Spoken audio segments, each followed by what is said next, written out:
謝安琪出席活動，為體驗喺紙箱度寄居一晚嘅年青人打氣，當然順便籌款幫助有需要嘅人啦。其實你參與咁多慈善活動，第日仔仔大個咗，會唔會都叫佢參與多啲呢？會啊，一定會，因為我都覺得即係一個小朋友咧，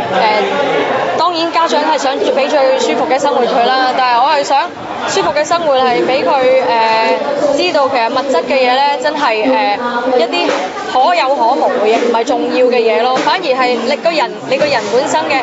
訓練到自己嘅能力啊！我有諗過等佢大少少就俾佢試下黃埔軍校嗰啲軍訓，俾佢體驗一下好不一樣嘅生活咯。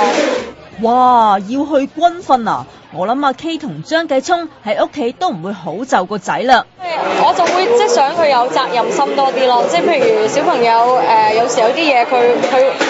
已經學識咗，有啲嘢特別中意食，有啲嘢唔中意食咧，咁佢唔中意食嘅話唔食咧，我就會等佢，咁你所有嘢都唔可以食咯。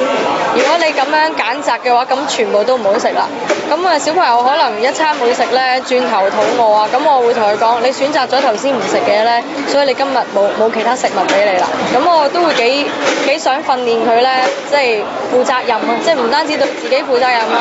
對食物啊呢啲都要負責任，即係唔好嘥嗰啲嘢咯。